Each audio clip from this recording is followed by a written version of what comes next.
라디오 독서실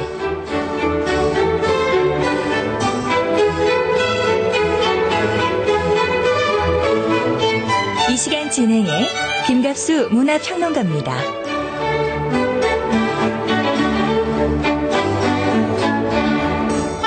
여러분 안녕하십니까, 김갑수입니다. 다가오는 11월 15일이 올해 수능시험일이더군요. 고3 자녀 둔 집에서 여러모로 긴장되는 시기일 것 같습니다. 초중고 모든 교육이 어쩌면 이날 하루에 달려있는 거 아닌가 싶은데요. 참 우리나라 교육정책 하루에 모든 것이 결정나는 그런 제도 지금도 끌고 가고 있습니다. 이런 문제가 아니죠. 교육부는 본고사, 고교등급제, 기회입학제 금지 등 3불 정책을 제시하고 있는데 학생을 뽑는 대학 입장에서 보면 또 이런 정책들이 불만일 수밖에 없겠죠. 이 와중에 학생들의 입장을 대변하는 목소리는 어디에도 없습니다. 한나라의 이 백년지 대계라는 교육, 정말 우리가 풀어야 할 난제인 것 같습니다. 오늘은 입시 지옥에서 시달리는 고등학생들이 주인공인 희곡 한 편을 준비했습니다. 먼저 오늘 작품의 작가 소개를 간단하게 해드리겠습니다. 작가 장경섭 씨입니다. 극작가 겸 연출가고요. 1974년 충북 영동생입니다. 현재 극단 사조의 부대표이시고 한국희곡작가협회, 한국연극협회 회원입니다. 주요 발표작으로 하루, 대한민국 모든 어른들께 감사합니다, 프로미스, 그날, 종이비행기, 왕따들의 반란, 제1조 제1항 욕 등 다수의 작품 또 연출작이 있습니다. 예, 잠깐 모시겠습니다. 안녕하세요, 장 선생님. 안녕하십니까. 예, 오늘 함께할 작품이 종이비행기. 예. 그렇죠? 예. 이제 작품 내용으로 들어가기 전에 말이죠. 사실 청소년 드라마라는 거를 그렇게 많이 접할 수 있는 것 같지는 않거든요.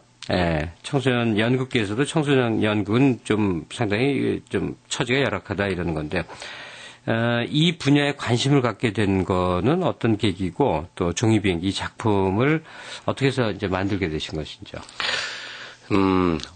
저는 이제 일반적으로 성인극을 중심으로 하는 공연을 하는 이제 극단의 단원이에요. 네. 근데 어느 날 공연을 하고 있는데 한 청소년이 공연을 보러 왔습니다. 그리고 저한테 공연 잘 봤어요라는 말과 더불어 네. 이런 말을 한 적이 있어요. 아저씨, 어린아이들을 위한 아동극도 있고 성인들을 위한 성인극도 있고 그리고 가족들을 위한 가족극도 있는데 왜 우리 청소년들을 이야기하는 그런 청소년극은 없죠? 라고 말이에요. 근데 가만히 생각해 보니까 굉장히 의미가 있는 말이었어요. 네. 그래서 맞다. 어쩌면은 우리의 또 다른 미래일 수도 있는데 라는 생각 때문에 그 친구하고 약속을 했어요. 매년 1년에 한 번 정도는 한 작품을 해서 우리 청소년들을 위한 공연을 해야겠다라고 말해요. 예.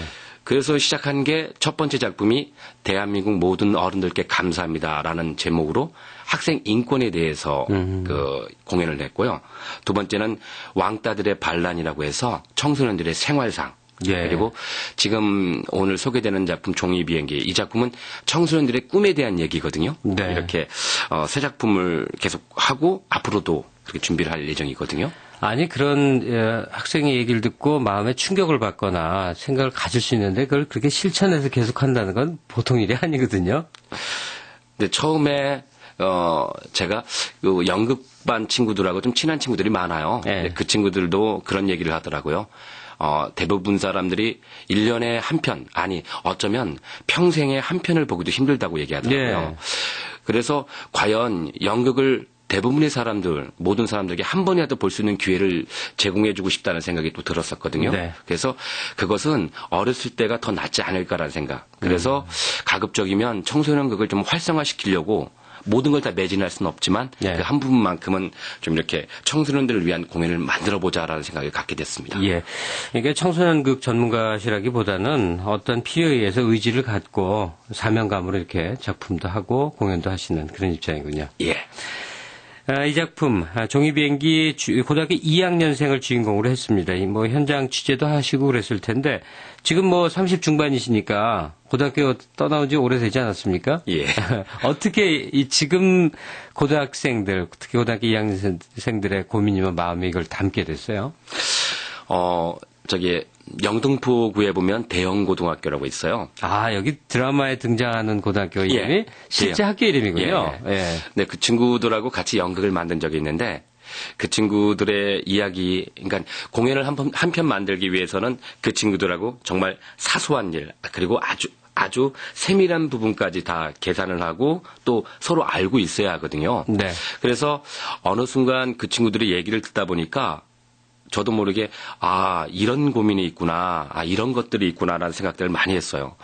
그리고 그런 얘기들과 또 저희들 청소년들이 담고 있는 어떤 사회적인 제도에 휩쓸려가는 모습도 좀 담고 싶어서 네. 굉장히 좀 고민을 하다가 내신 등급제라는 게 있어요. 네. 그 학생들을 어떤 성적에 의해서 이렇게 제도화시키고 등급을 매기는 거거든요.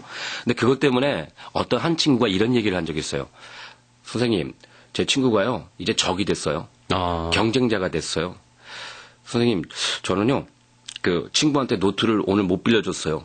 왜냐면 친구가 저보다 성적이 올라가면 제가 등급이 떨어지니까요. 그렇죠. 이런 얘기를 들으면서 과연 한편으로는 제 스스로가 학교 생활할 때보다 더 어려운 삶을 살고 있는 것은 아닐까라는 생각을 했거든요. 예. 그래서 그 친구들하고 대화를 통해서 조금이나마 그래도 어쩌면 계란으로 발치일지 모르지만 우리 어른들에게 좀 한 번쯤은 우리 이래요라고 얘기를 담고 싶어서 되도록이면 그들의 솔직한 심정을 극 속에 담으려고 노력을 했던 거죠. 네. 장경수 선생님 잠시 좀 기다려 주시고요. 드라마 감상하고 또 얘기 계속해 나가도록 하겠습니다.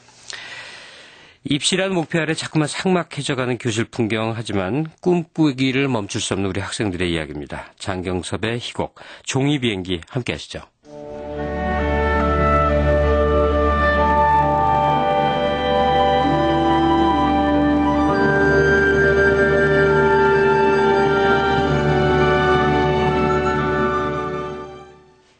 평범한 우리나라의 한 고등학교, D고등학교 2학년 학생들이 이 이야기의 주인공이다. 담임 김필수 선생은 학생들에게 꿈이 얼마나 소중한가를 늘 강조했다.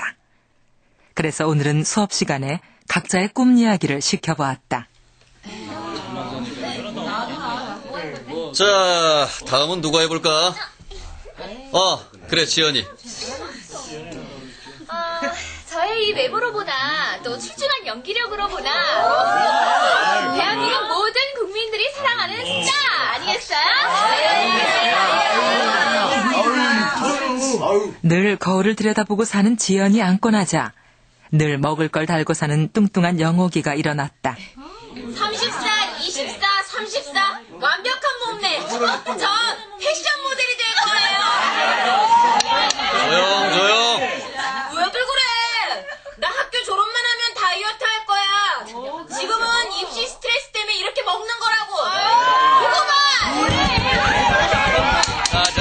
자, 그만! 다음은 현정이도 한번 얘기해볼까? 예. 제가 할 수 있는 유일한 건 달리기입니다. 전 2008년 베이징 올림픽 마라톤에 출전해서 금메달을 따오겠습니다. 반드시 제2의 이봉주가 되겠습니다. 현정은 별명이 운동화일 정도로 뛰는 것을 좋아했고 열중했다. 이번엔 반장 미하가 일어났다. 반에서는 늘 1등을 하면서도 전교 석차는 늘 2등인 미하. 전 나중에 정치가가 돼서 우리나라 교육 정책을 확실히 바꿔놓겠습니다. 그래서 우리나라 아이들이 결코 저희처럼 입시 전쟁에서 허우적거리지 않고 마음껏 활개치며 꿈을 꿀 수 있도록 하겠습니다.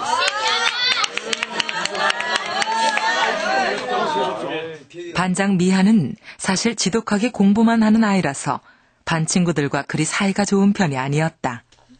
내가 늘 얘기했듯이 꿈꾸지 않으면 그건 사는 게 아니다.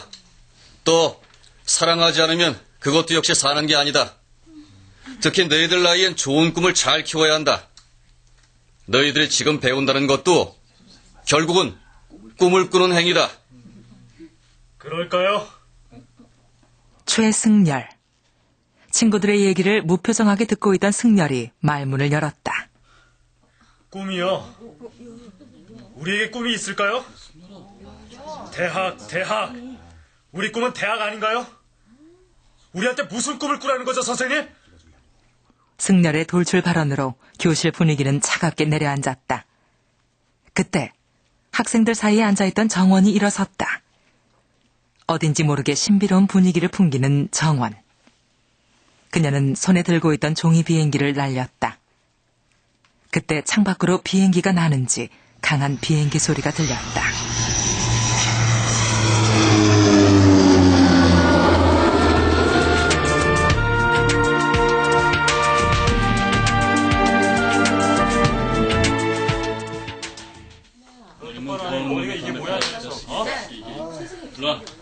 최재성.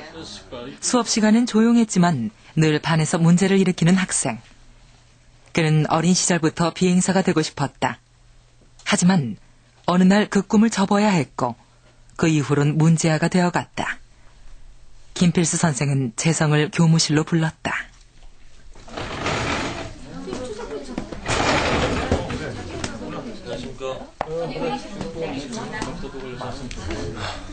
부르셨어요? 아니야? 앉아라.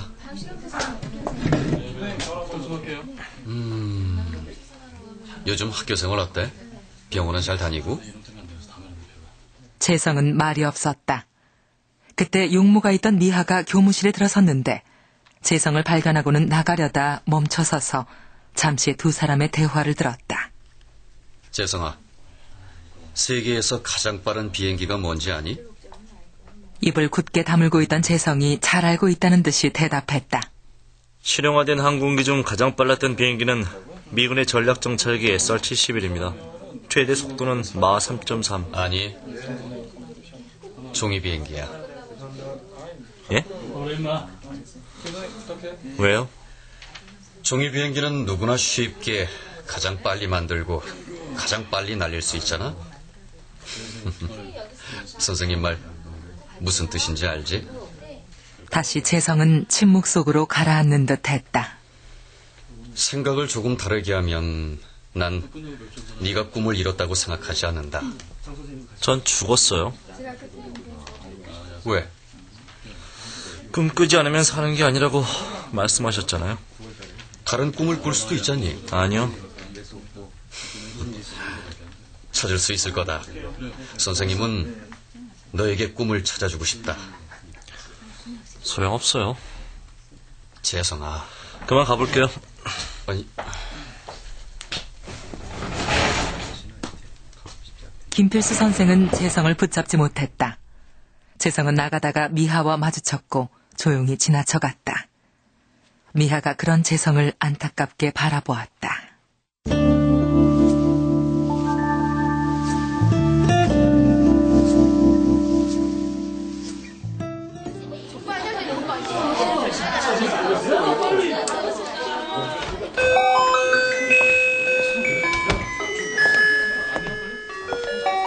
아침 조회 시간 교실. 김필수 선생이 교실에 들어섰다. 얘들아 안녕. 안녕하세요. 아침은 먹었냐? 아침 안 먹은 사람. 영옥이 손을 들었다. 영욱이는 아침 안 먹었어? 아니요, 그게 아니라요. 그럼 저 오늘 아침에 삼겹살 구워 먹고 왔어요. 아침에 삼겹살을? 얼마나? 저 혼자서 3근이요. 이야, 너무 과식한 것 같은데. 그래, 무슨 일이 있어도 아침은 꼭 챙겨 먹도록 해라. 너희들 나이일수록 무엇보다 건강을 챙겨야 해. 네. 자, 오늘은 지난주에 치렀던 중간고사 성적을 발표하도록 하겠다. 우리 반 1등은 누구? 선생님, 당연히 우리 반 1등은 제가 아니겠죠? 당연히 지연이는 아니겠지. 자, 그렇다면 우리 반 1등은? 윤미야. 그래, 윤미야가 우리 반 1등이다. 우리 반 1등, 전교 2등. 또 전교 2등이란 말에 미하는 금세 얼굴빛이 어두워졌다. 미하야, 다음에는 더욱더 노력해서 전교 1등도 차지하렴. 자, 미하한테 축하의 박수. 모두들 박수를 쳐주는데 배우를 꿈꾸는 지연은 여전히 거울만 바라보고 있었다. 유지연. 네. 우리 지연이는 거울 보는 만큼 책을 보면 지금처럼 고무줄 성적은 안 될 텐데. 앞으로는 거울 보는 것 좀 줄이렴. 알았지? 네. 다음은 최재성. 선생님은 너 믿는다. 다음은 이영옥. 예. 우리 영옥이는 말이야, 색다른 다이어트를 한번 시도해보는 건 어떠니? 응? 다이어트 방법으로 공부를 하는 거야. 열심히 공부하는 동안에는 안 먹을 거잖니? 그렇게 되면 성적도 오르고 다이어트도 하고. 어때? 전 늘 배고파요. 굶는다는 건 죽는 것보다 무서워요. 아이고, 그래, 알았다. 다음, 최승열. 승렬은 이어폰을 끼고 음악을 듣고 있어서 선생님이 부르는 소리를 듣지 못했다. 최승열.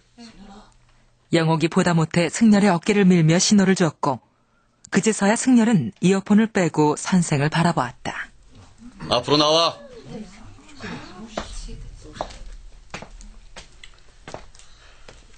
이리 내놔. 선생님, 죄송합니다. 다음부터는 안 들을게요. 이것만은 안 됩니다. 초회 시간부터 음악이나 듣고. 요즘 왜 그래? 다른 학생들은 대학 가려고 밤새워가며 공부하는데 넌. 저 대학 안 갈 겁니다. 뭐라고? 다시 말해봐. 저 대학 안 갈 겁니다. 대학 같은 거 안 간다고요. 엎드려.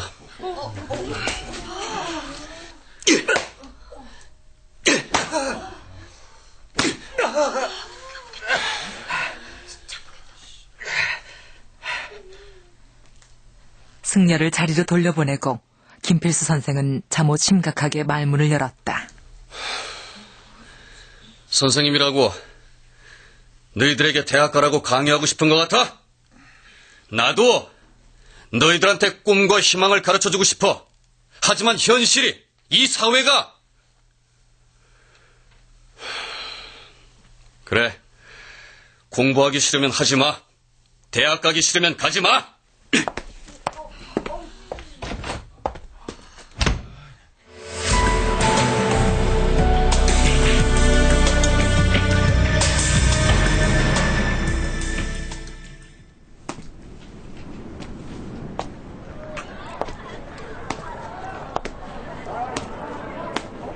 하교 시간. 승렬은 학교 옥상에 올랐다. 마음이 심란하면 그곳에 올라가 먼 하늘을 바라보곤 했다. 사실 승렬의 마음속에도 꿈이 있었다. 그는 너무도 간절하게 가수가 되고 싶어 했다. 하지만 부모님, 학교 모두 그의 꿈을 무시하고 있었다. 승렬은 어젯밤 집에서도 한바탕 했었다. 너 같은 놈은 내 자식이 아니야, 이놈아. 음악 나부랭이라 하려면은 나가봐요. 너도 이 애비처럼 가난뱅이로 살고 싶어서 그래? 딴 딸아는 절대로 안 돼, 이놈아.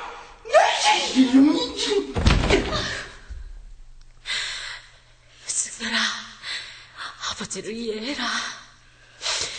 소시적에 네 아버지도 음악에 모든 걸 걸었었어.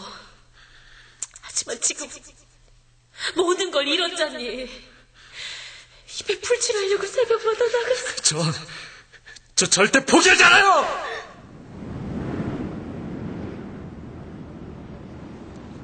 종이 비행기를 날렸던 그 여학생 정원이 옥상에 나타난다. 그녀의 손엔 역시 종이 비행기가 들려 있었다. 이 종이 비행기 보이지?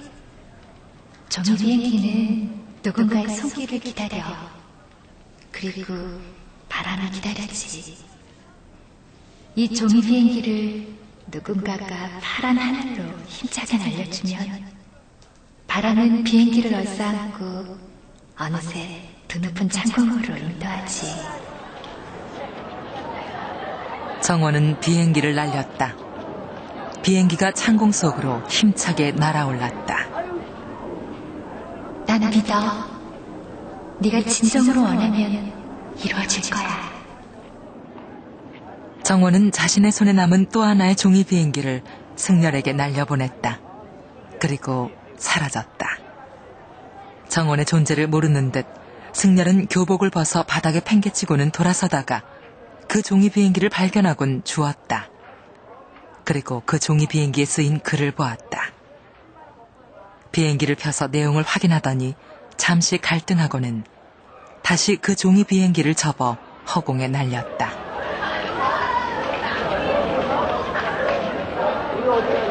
그때 옥상 아래 하교하는 학생들 틈에 재성이 있었다. 재성은 그 종이 비행기를 발견하고는 주워들었다. 종이 비행기. 난 좋겠다. 날 수 있어서. 그러면 이게 뭐야? 제12회 청소년가요제? 그 종이 비행기는 바로 청소년 가요제 홍보 전단이었다. 재성은 무슨 생각이 들었는지 그 종이 비행기를 버리지 않고 다시 접어서는 들고 나갔다.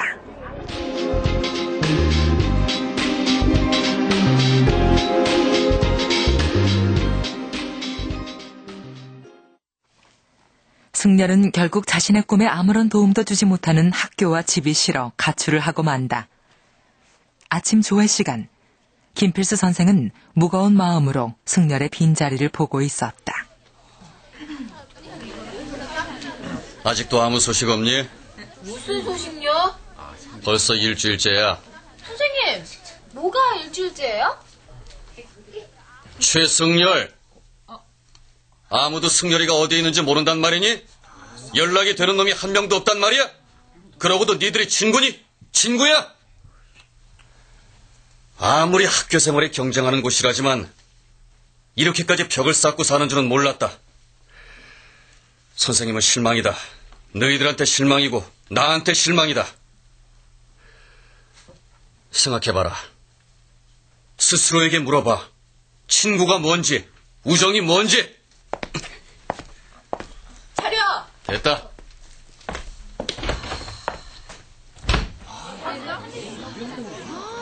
벌써 일주일씩이나 됐나? 근데 왜 난 몰랐지? 하긴 난 내 미모에 신경 쓰느라 몰랐던 거 당연하지. 친구? 우정? 웃기는 소리 하고 있네. 그런 게 어딨어. 승렬이 자식 가출한 거 여기 누가 하나 신경 쓴 놈 있었어?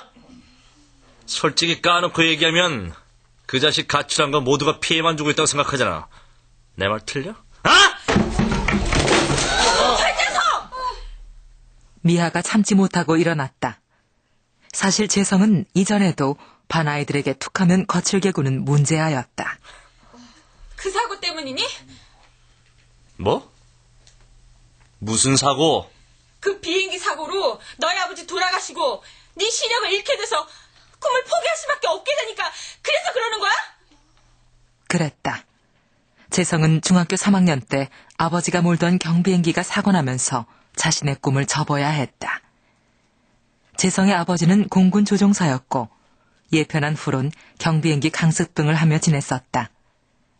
아버지랑 함께 비행기를 탔던 재성은 망막을 다쳤고 한쪽 눈의 시력을 거의 잃다시피 했다. 네가 뭘 알아? 네가 뭘 아냐고! 그러는 윤미야, 넌 친구 있어? 매일 먹기만 하는 저 똥보가 친구야? 매일 달리기만 하는 저 운동화가 네 친구야? 매일 거울만 보는 저 공주병이 네 친구야?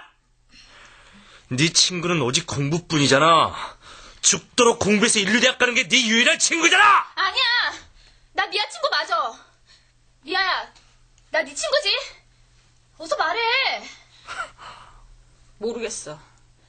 뭐? 미아야. 친구, 우정? 꿈? 희망? 웃기는 소리 하지 마. 대한민국 모든 학교엔 그런 거 없어. 아무것도 없어! 알아! 야, 뚝땡이! 우리 친구 맞지? 현정이! 야, 운동아! 우리 친구 맞지? 미아야, 제발 친구라고 말해줘. 내가 네 친구라고 말해줘. 모르겠다. 모르겠다고. 아무것도 모르겠다고.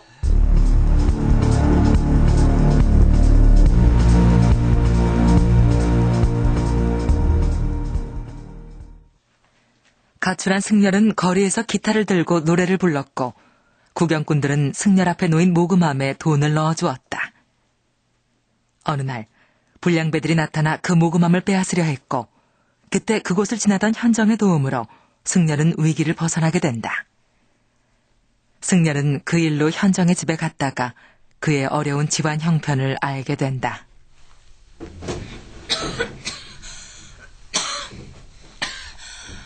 현정아. 엄마. 왜 나오세요? 새벽 공기가 차요. 어서 들어가세요. 뭐라도 먹고 나가지. 라면이라도 엄마가 끓여줄까?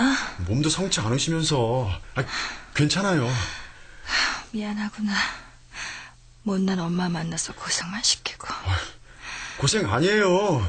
제가 좋아서 하는 일인데요. 신문 배달해서 몇 푼 번다고. 어서 내가 일어나서 품이라도 팔아야 할 텐데. 시간은 아직 새벽이었지만 잠에서 깬 승렬이 대화를 듣고 있었다. 엄마, 마라톤 연습이에요. 시합이 코앞인데요. 열심히 해야죠. 내 아버지만 살아계셨어도. 엄마, 건강하고 씩씩한 아들 보세요. 제가 언제 눈물 보인 적 있어요? 저는요, 엄마만 건강하시면 그걸로 행복하다고요. 엄마가 항상 제 옆에 있고 마라톤이라는 꿈도 있고. 봐요, 엄마. 저 항상 웃잖아요. 두고 보세요. 제가 나중에 올림픽에서 금메달 따서 엄마 꼭 호강시켜 드릴 거예요. 고맙다. 자, 어서 들어가셔서 쉬세요. 저, 갔다 올게요.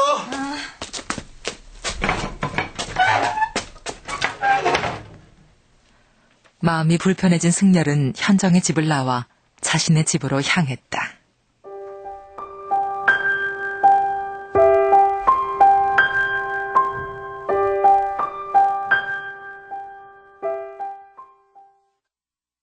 승렬이 집 근처에 다다를 무렵 자신의 집 앞에서 서성이던 미하를 만나게 된다.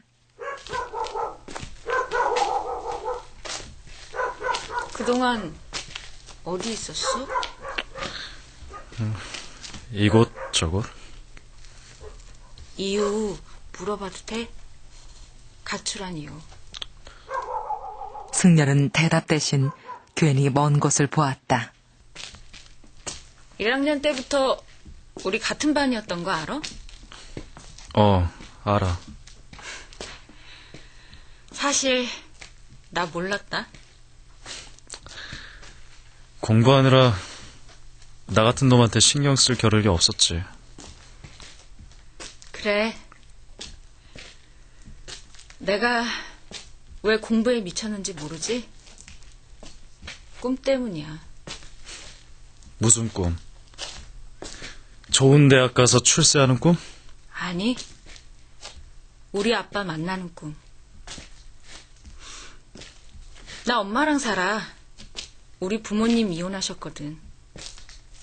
우리 엄마가 아빠를 만나고 싶으면 전교 1등 하래. 그럼 만나게 해준다고. 친구들이 날 지독한 년이라고 공부에 미친 년이라고 놀려도 상관없어. 공부가 아빠를 만날 수 있는 유일한 길이니까. 네 꿈이 뭐야? 대학은 포기했어? 대학? 몰라 난. 너 노래 잘하잖아. 가수하고 싶지 않아? 부모님이 반대하시니? 자신의 마음을 알아주는 미하가 고마웠지만 승렬은 한마디도 대답을 할 수 없었다. 가슴 안에 묵직한 응어리만 느껴졌다. 부모님 미워하지 마라. 나중에 후회하게 돼. 승열아, 우리 친구할래? 나 너하고 친구하고 싶어. 이제 가라. 그만 갈게. 악수하자. 친구된 기념으로. 미하는 먼저 손을 내밀어 승렬의 손을 쥐었다. 악수하듯이. 꿈 포기하지 마. 그리고 우리 반 친구들 너무 기다리게 하지 마. 김필수 선생님이 널 만나면 꼭 전화를 했어. 돌아올 걸 믿고 있다고. 승렬은 말없이 돌아서서 어두운 골목으로 사라졌고 미하는 오래도록 그 모습을 바라보고 있었다.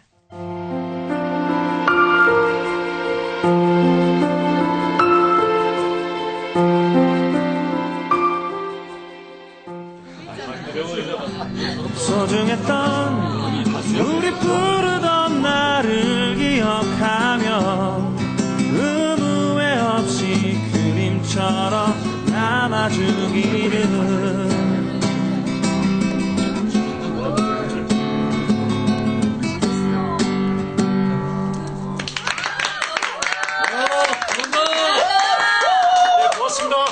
고맙습니다. 기타를 든 승렬이 막 거리 연주를 끝내고 구경꾼들에게 모금함을 돌리던 참이었다. 어유, 노래 잘하네. 잘 들었어. 고맙습니다. 야, 나.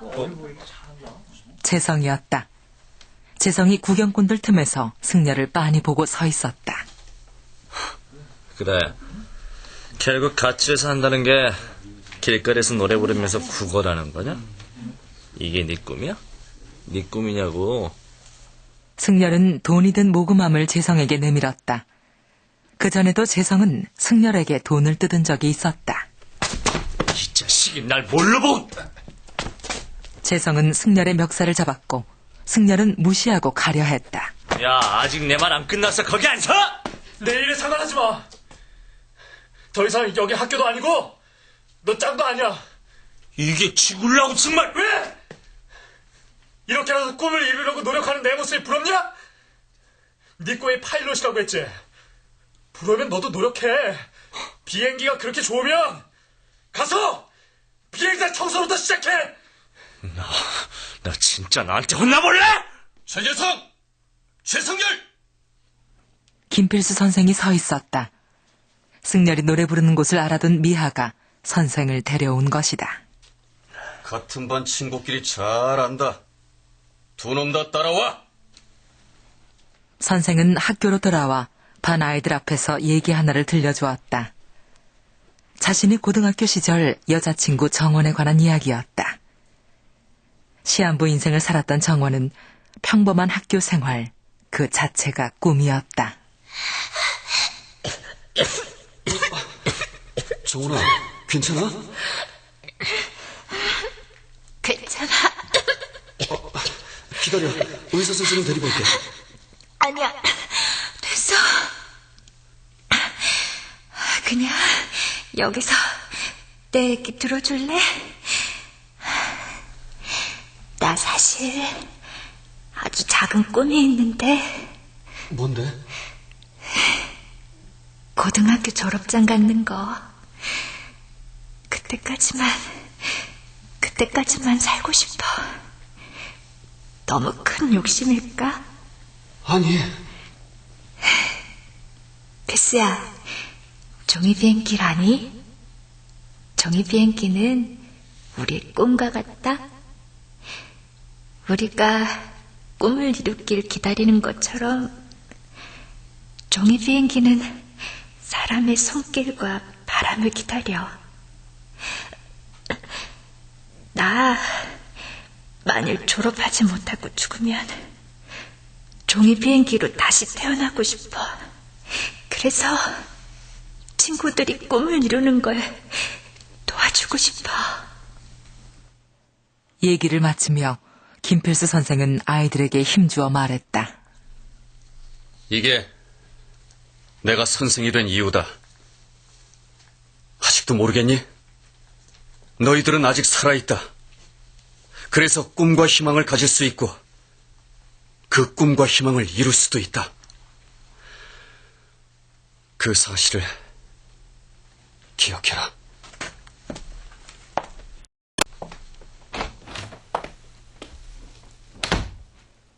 얘기를 마친 선생은 나갔고 학생들의 얼굴 속엔 작은 떨림이 깃들었다. 승렬이 옥상 위에 있을 때 종이 비행기를 날려주었던 그 학생이 바로 죽은 정원의 모습이었다. 모두의 꿈이 이루어지길 간절히 바라며 정원은 학생들 곁에서 그렇게 살아가고 있었다.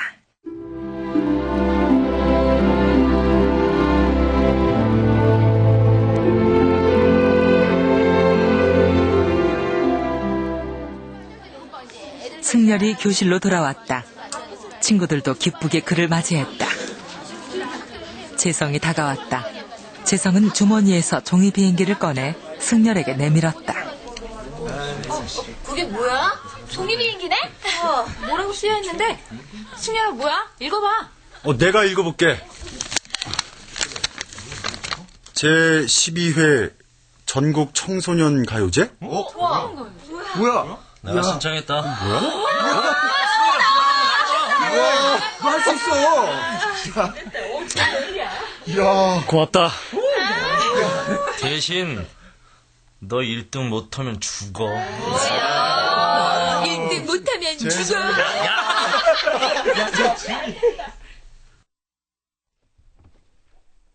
다음은 참가번호 21번 D고등학교의 최승열 군입니다.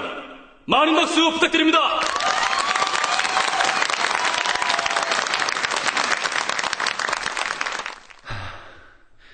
우리 반 모든 친구들과 이 노래를 함께 하고 싶습니다. 제목은 종이 비행기입니다.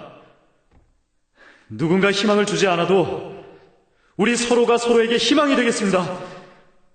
친구들아, 고맙다. 우리 모두 화이팅!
창문 밖을 보내 움츠린 어깨 뒤에 감추어진 꺾인 날개 다시 펼쳐보고 싶어 하얀 비행기 접어서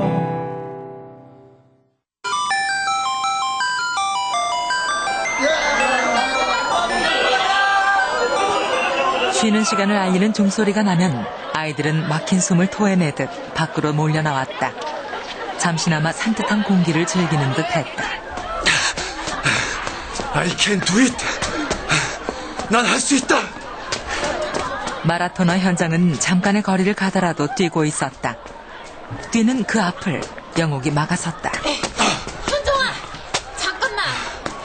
이 소시지 네가 먹어.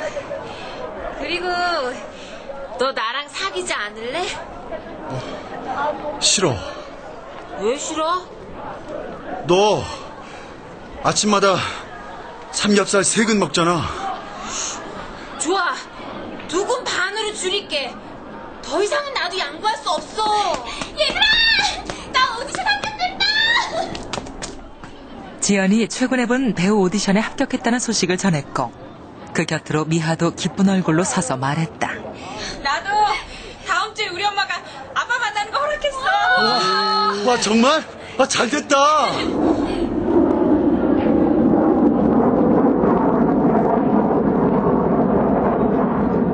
그때 하늘 위로 비행기 한 대가 날아가는 게 보였고 지성이 그 비행기를 올려다보며 다가왔다.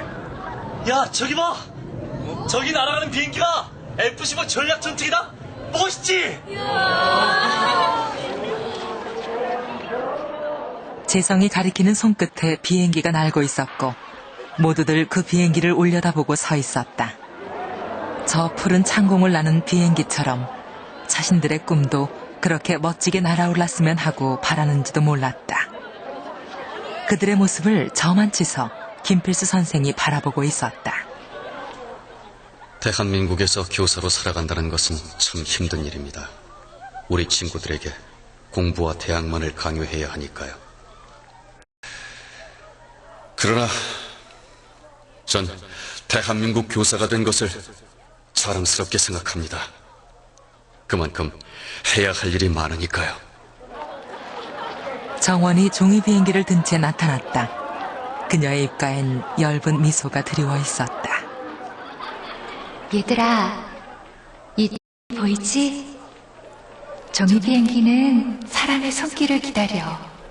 그리고 바람을 기다리지. 사람의 손길이 이 종이 비행기를 파란 하늘로 힘차게 날려주면 바람이 얼싸안고 드높은 곳으로 인도하지. 기억해. 꿈은 이루어지기 위해서 꾸는 거야. 정원이 힘차게 종이 비행기를 날렸다. 그러자 종이 비행기는 정말 멋지게 푸른 창공 위로 날아올랐다.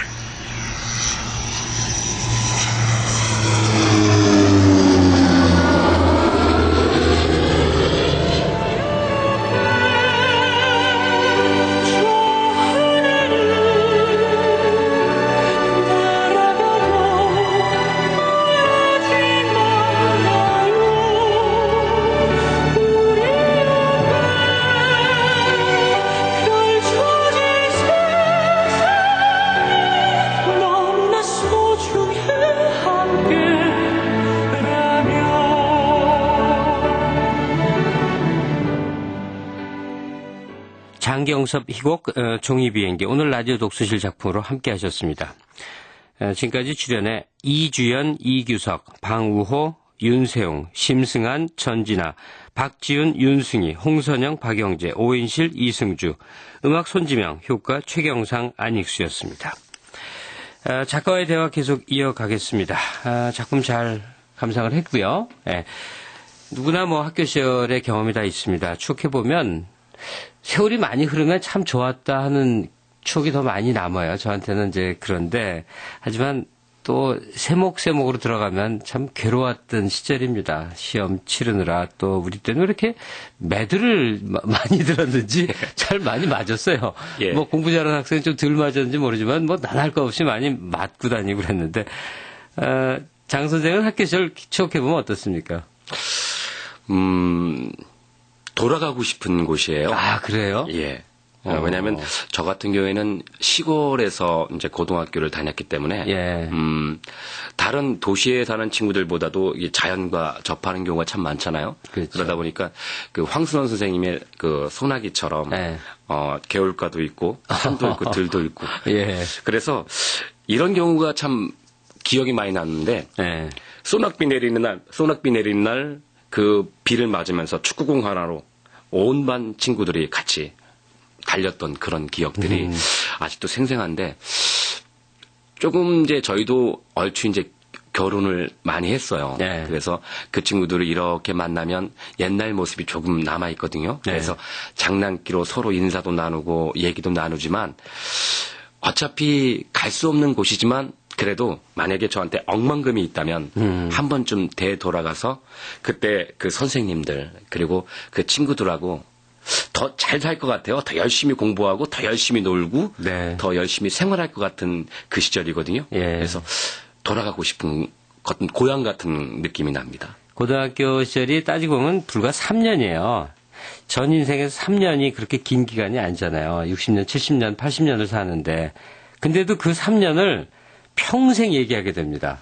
그리고 그 3년에 만났던 사람들하고 일생 가는 수가 참 많고 또 몇십 년 흘러 만났는데 서로 사회적인 이 역할이며 지위며 다 너무나 다른데도 그 3년 동안에 만난 친구만은 야 임마 탁 때리고 만약에 그 일반사에서 만나면 도저히 그럴 수 없는 사이여도 그게 된단 말이죠. 지금 대학로 공연뿐 아니라 학교 순회 공연도 예정돼 있다고요. 학생들 반응이며 또 공연에 임하신 마음은 어떤 건지 좀 얘기해 주세요. 저희가 대학로에서 직접 공연을 하고 그리고 이제 그 청소년 희망재단이라는 단체가 있어요. 네. 예전에 안심하고 학교 보내기 운동본부라고 하면 더 쉬울 거예요. 그 단체와 저희가 이렇게 서로 결합을 해서 학생들을 위한 어떤 순환작용을 해보자 해서 저희가 서울 근교에 있는 학교들을 먼저 순회 공연을 돌았고요. 네. 그리고 저희가 가을을 맞아서 서울에 있는 친구들에게만 혜택을 주는 게 아니라 되도록이면 좀 멀리 있는 친구들에게도 좀 혜택을 좀 줬으면 좋겠다는 생각 때문에 저희가 되도록이면 그 지방을 이렇게 한 바퀴 돌라고 해요. 네. 그래서 멀리 부산부터 시작해서 뭐 울산에서 점점 올라올 건데요. 문제는 저희가 무료로 내려가서 공연을 하든 공연장을 빌려서 공연을 하든 학생들이 보기가 힘들다는 거예요. 근데 대학 가고 공부를 해야 한다는 이유 때문에 수업하고 학원 가야 예, 되고. 그러니까요. 그래서 저희들은 열심히 준비해서 공연합니다라고 얘기를 하지만 정작 안 모이는군요. 예. 그래서 좀 안타까워요. 저희가 예. 뭔가를 바래서 하는 게 아니라 한편으로는 그들의 얘기를 통해서 조금 생각할 수 있는 기회를 갖고 싶은 건데 예. 학교마다 무슨 특별한 게 사정은 있겠지만 그래도 한 번쯤은 몇 시간 아닌데 좀 이렇게 같이 봤으면 하는 느낌이거든요. 근데 어렵더라고요. 아니 그러니까 공연을 보는 시간조차도 없는 정도이니 예. 학생들이 주체가 돼서 연극 무대 공연을 올린다거나 이런 건 상상도 못 한다는 거 아니에요. 그렇죠. 지금 그런 팍팍한 현실들을 다 살아가고 있는 거군요. 예. 네. 앞으로 장 선생님 더 많은 작품 만드시고 더 많은 작품을 학생들에게 이렇게 보이게끔 노력을 해주시면 고맙겠습니다. 예. 네. 고맙습니다. 예, 감사합니다. 네. 친구하면 떠오르는 뭐 연상되는 단어들이 있습니다. 가령 우정이라든지 꿈이라든지 또는 정말 친구 간의 의리라든지 이게 학생 시절에 가장 진하게 경험하는 감정들인데요. 오늘 들었던 드라마에서도 그렇지만 이제 그런 단어들이 어느 시절의 얘기인가 이렇게 느껴질 만큼 삭막하고 획일적인 시기들을 보내고 있다고 그럽니다. 정말 나이 든 사람들의 각성이 필요합니다. 환경의 이 변화를 위해서 말이죠. 청소년기라는 게 이제 장차 인생의 꿈을 잉태하는 시기인데 그 시기에 꿈을 잉태하지 못한다면 도대체 어떤 성인이 될 것인가 이런 겁니다. 함께 드라마를 작품을 감상하고 가슴 아파하고 하는 그런 기회였던 것 같습니다. 오늘은 여기까지 하겠습니다. 편안한 휴일 되시기 바랍니다. 라디오 독서실 지금까지 극본 선욱현, 기술 이흥규, 연출 이계창이었습니다.